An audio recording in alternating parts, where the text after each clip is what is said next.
So I just tossed that out I as an appreciate that. idea. Yeah, and I appreciate that very much. And I'm telling you, that is a primary driver for this school from my board. That's why they're saying, Dave, do it, make it happen, because we're not able to take the kids that, maybe the most needy kids who should have an opportunity, and in my mind, it's a civil rights issue. They should have a right to a fair college prep education that puts them on equal footing for their careers to raise a family for the future. And I predict, based on kids not getting into our school, being predominantly low-income and minority students, that they will take this opportunity to be in a great, high-performing charter school that will prepare them for college. And I predict, if I was to put a guesstimate on it, it would be over 50% of the students would be minority and poverty students. And that's, we're specifically going to recruit in areas to serve kids from those areas. Tell me a little bit about the recruiting, because that is really important. It's advertisement. It's simply advertisement, whether it's the local newspaper, the local churches, the supermarkets having a stand out in front. It's trying to get the word out, and parents pay real careful attention to when it's a better school opportunity for their kid. Somehow they hear about it, and there's some network where they tell each other. So I have one more question. In your petition, you put the teachers that are qualifying your petition rather than going and getting community signatures. For what reason did you It's choose easy. that? It's easier to do that instead of going out door to door and all that. It's legal. It meets the requirement, and so we have a legal document that meets most of the people that I know. That's how they do that. LA, San Diego, most of them do it through. The only time that you usually see the signatures is when they're trying to do a low-income area and they're trying to do a parent trigger, and so they need 51% of the parents to sign a signature. Other than that, most of them do the teacher signatures. Thank you. Okay, just a reminder that the board is asking clarifying questions. Thank you. I just have one, Mr. Linzey. I want to set the table for success here. So, one of your comments as you opened your presentation was your board directed you to do something about the 500 or so on the wait list, and that we, Clayton Valley Charter, is sponsoring this. Yeah, I would say it's being born by our encouragement to make this a reality. So it's not a directive. It's more of let's get this done, Dave. Let's get this done. And so we are no full transparent, no hiding. My board and I want a great charter school to serve the kids that can't get into our school. Okay. That's what we want. Okay. And so then I want to just follow with, I believe it was mentioned earlier, the advisory council. I am very worried that the perception is this is one school broken, and your advisory council is almost the current board. And this group you just said is going to be the one that chooses the new board. That has me very worried. Yeah, because several of them are not board members. Right. Most of them are. No, I think 4 of them are not. So. Well, 4 are connected with the school. I see 1, 2. Yeah, but they're not all. Or connected. Yeah, we have relationships with them. Again, that's where I would say. Yeah, that's where we're a partnership, and the choice was, I asked my board, hey, would you like to do another charter school? And their answer was, we'd like another charter school to be done, but let's have somebody else do it. Let's use our teachers. I started an instructional leadership academy of teachers. I'm investing a lot of time with them. They would be able to mentor teachers at this other charter school too. We could learn from those teachers at the other charter school about technology, and they could really help my teachers get better, right? So Same thing with, and again, it's not just about charter schools. I honestly don't care whether the kid goes to a charter or a Concord or a Alhambra. It's about helping those kids, and to help those kids, I gotta help those teachers or those administrators. So we're all about sharing. This issue here is about creating a high-performing school to help kids with technology and get some of those college units done. And I don't want to run it. I honestly don't. I'm busy. And so I would like to sponsor somebody else, help them get it going, mentor them, hire good people, or they'll hire their own people. But if I get their board place, I'm sure they'll probably ask me to sit in on their interviews, like a lot of superintendents sit on interviews for other districts. I'd be happy to do that if their board wants me to. At the end of the day, our job is done when we help select a quality governing board. I'm very well aware that they're going to probably use some of my board members to train them, some of my administrators to coach them, but that's the same offer I would make to any school anywhere. Okay, good. I guess I caution perception oftentimes is perceived as reality, and there are just so many parallels here. It's a little close. Can I say this? Down in Southern Cal, with the Gates grant, the $64 million grant they gave us, it was for originally 5 charter management organizations. Ended up one of them dropped out, but 4. They did the same thing. Because they had the grant, they were having to do similar parallel structures. They had to use common class-through observation forms, common evaluation forms. So there's a whole lot of collaboration going on amongst those 4 charter networks that represented probably over 75 charter schools, right? But that's good work. That's not bad work. I see that as a great thing. Now, to be clear, I've asked our team to put out an email to where people know about this other charter school, and then to step away and say, we love it, we appreciate it, let's compete. Hey, competition drives everybody to do better. But at the same time, let's make it clear, it's not our school.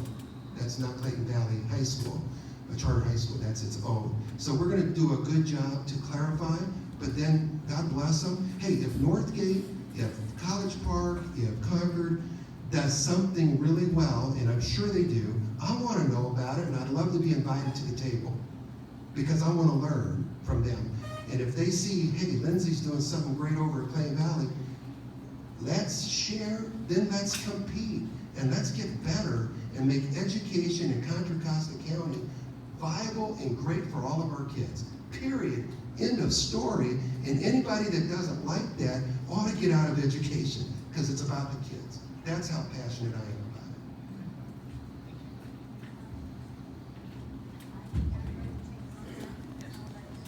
Thank you. Okay, I just have one small question, Bill. I was looking through what you're going to do, especially for students who need extra support.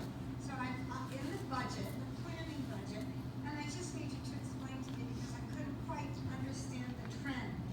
So I looked first at certificated supervisor and administrator salaries. And in 2 years, that doubles essentially, and then it goes up again. So it looks like that's growth every year. Am I correct? Is that what that's reflecting? Yeah, so where's Nick? Nick, do you have that? Let me look at that so I Let can me, get you the I'll right finish answer. my question so you know where I'm going. The, right above that is certificated pupil support teacher aid salaries. And so I was very confused about that because it goes, the first year, 90,000. The second year, 190,000.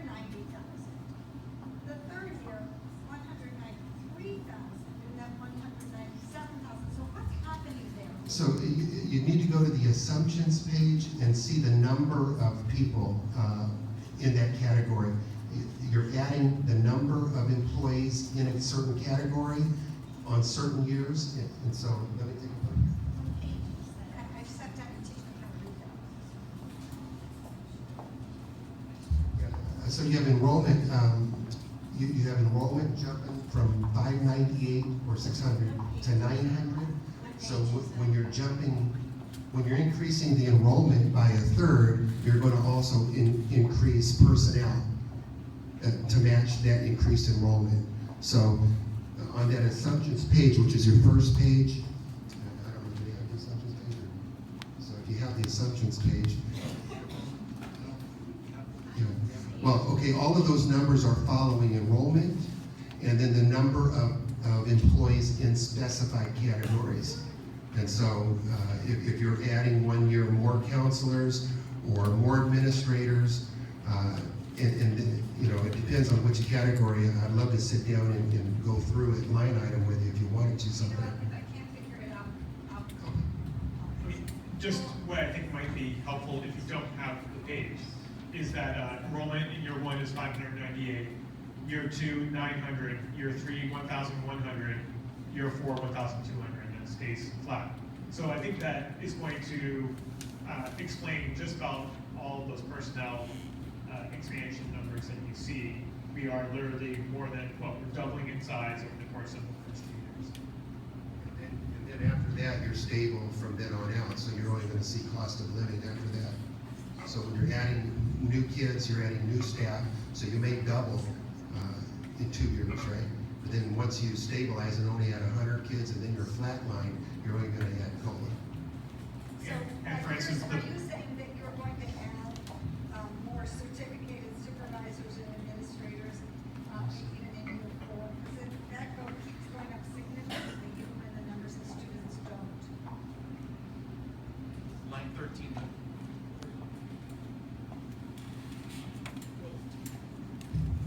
It looks to me that it you know, a little bit more than doubles between our first few years, but then more or less doesn't grow between years 4 and 5 when we don't add any enrollment. We do always have at least a personnel COLA, of course, every single year. So the numbers slightly increase from 849,000 to 866,000. But that's just a personnel COLA. It's no personnel additions between years 4 and 5. I was looking from year 19 to 20. I'm sorry, year 3 to year 4? Increase. Guidance counselor, she's saying it's probably the guidance counselor.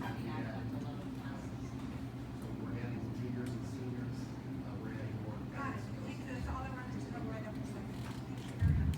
And I meant, right here, one, we have Okay. one counselor, and as we I add just- more kids, we have that. Okay, thanks. Yeah. Thank you, Madam Chair. Ms. Lindsey, you mentioned, now, this whole argument is interesting, but you need to keep in mind, as long as there's the reason of men continually to be fallible and a certain degree of liberty, there's always going to be a difference of opinion. So that's you know, this is a healthy discussion. My question to you is, of the 600 individuals on the wait list, this is about individuals on the wait list. This is about students. This is really about students. Whether you want to believe it or not, it's your choice. The fact of the matter is, of the 600 students, how many of those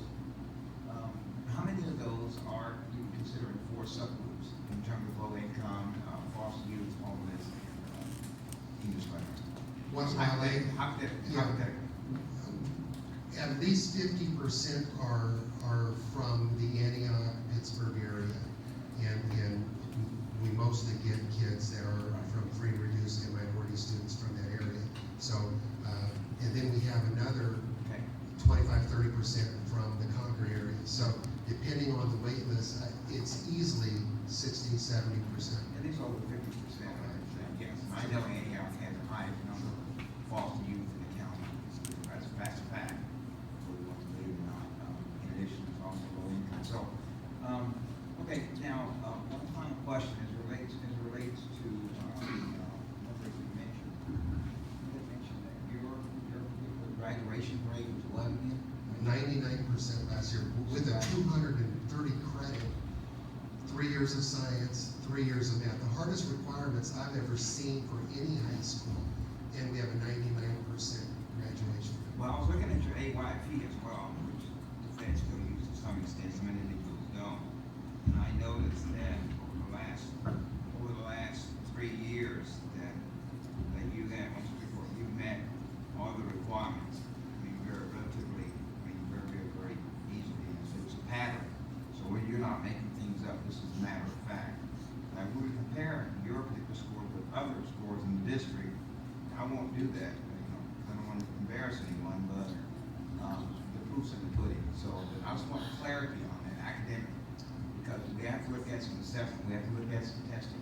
I'm not talking about activity, we're talking about results. In the day, it's about outcomes. And then that college admissions rate is ridiculous, off the charts. It's just a tribute to our guidance counselors and our teachers. I just want some clarity on the numbers so the audience can hear and everyone else in the boardrooms can hear what the fact of the matter is. Thank you very much, Madam Chair, and you're like the rest of my time. Does anyone have any other clarifying questions? Yeah. I do want to remind the audience that the board will have another opportunity to study the charter petition and to ask more in-depth questions at our next meeting. So, But are we gonna make a decision at our next meeting? I mean, Yes, ma'am. I find it very challenging to do that because of the fact that we have to set up a really strong MOU after we look at the findings of the staff. And I find that challenging. The timeline on these charters isn't working for me. And so, Legislature, right? yeah, so any question I have now, or I can send questions to Bill and then he'll have my questions, my more detailed questions, because I definitely have them. my comment was not directed at you, it was to inform the audience. Okay, but what I'm saying is, in other charters, I've been concerned about using credential teachers. And sometimes in the labs, you use a lot of assistants. And I want to make it very clear, I want credential teachers running those labs. We're not doing that. I know what you're talking about, the blended learning thing, that's not what we're doing. Okay. Not at all. We're using credential teachers. The flipped learning model is where kids read at home Yeah. and come to class. And prepare. Presentations, debates, Socratic seminars, not labs where I can use a less expensive person. That's not what we're doing. Because on number 9, it says, you get the commission teacher credentialing certificate, permit, or other documents equivalent to that which a teacher in other public schools are required to hold. As allowed by statute, flexibility will be given to non-core, non-college preparatory teachers. Yeah, that's And- in code language that we're Yeah. using there. Right. And so theoretically, for a non-core subject, you're allowed to. That's not our plan, not our intention, but we'll always use the ed code. Yeah, I understand. Whether it helps you or whether it hurts you, we'll use the ed code. I just want to make it clear, one of my values. Yeah. If we did after-school tutoring, then we might use, a college student to tutor and things like that. But that's not our plan whatsoever to do it in the classroom. The other area that we always ask about when we do MOUs, and that is your consideration of expelled students. If you'll have a provision where there is actually an appeal process. And I know that other county offices are the appellate body for that. That's really important to me, and please evaluate that. That's item number 12 in your assurances. So, any other little things I have, I'll write Bill. Okay, good, very good. Everyone else okay? I just like to ask Mr. Linzey one quick question. You mentioned before, and I think you mentioned this in the past, that you're not getting inquiries from the regular school system about why you're succeeding while they are more or less standing still at the same level. Why do you think that is? It's the nature of charter schools and traditional school districts. There's this built-in competition just Yes, by I the nature. understand that, but why do you think that the public schools are not, the regular schools are not making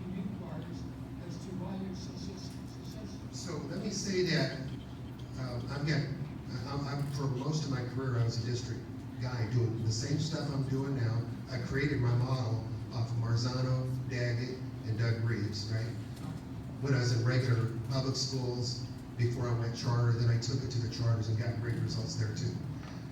My friends who are regular high school principals and superintendents, they'll call me all the time and ask, hey, what do you think about this program? What are you using for your literacy program?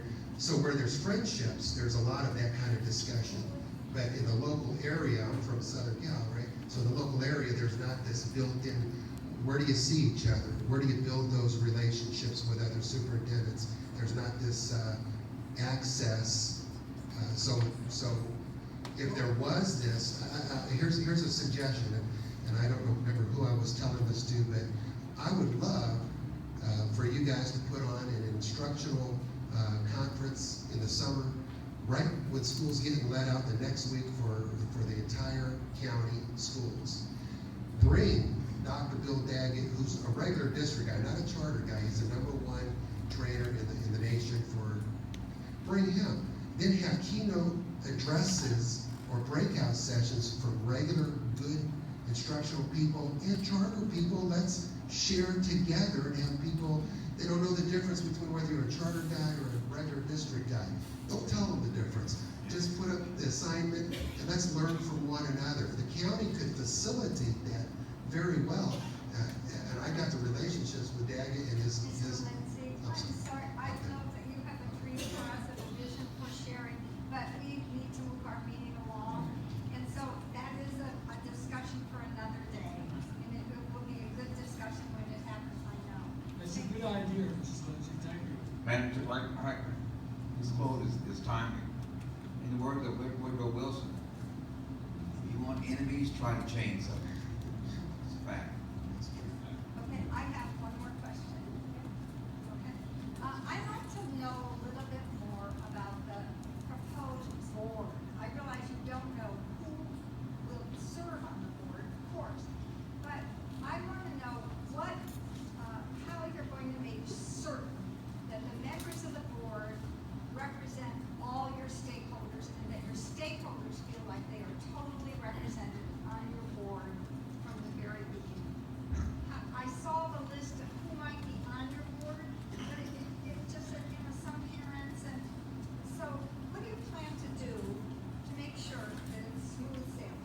Yeah, they're gonna seek out candidates that they think will work together well, represent kids well. Charter schools by nature are not elected, the boards are not elected. I recommend charter school boards not be elected so that we can have factions and divisions and fightings and things like that. Rather, let's get people that are really committed to kids, to doing great work. And when you find that board, you get a whole lot of traction, a whole lot of movement. And so it'll be up to this advisory council to select the board. They'll do that. I'm not taking the lead on that, but we're working with our attorney on that. And so it's going to be absolutely legal, it'll be absolutely representative, but it'll be absolutely committed. It's not the terminology, I think, is a self-perpetuating board, where the board selects people. It's become a bad time. But they select board members that want to work for the vision and the mission. It's a mission-driven organization, and they need to pick governing board members that are mission-driven. I'll just add that at the outset, there will be no overlapping board members. This will be a fresh board of the new school. That was my question. But then that board will select people from this new school's community for that board. So it will not be derivative of the existing school. It will come from the new school.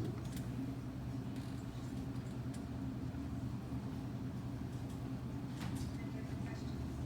Okay. I have a question for Bill. May I ask a Yes, question sure for Bill? thing, sure thing. Bill, because his timing is so short, could we look at some of our MOUs and some of the ideas in our workshop that we have really gone over of the stringent MOU that we would like to have? And is that something that, since we're gonna vote on it November 9th, that we're prepared for? Yes, we can,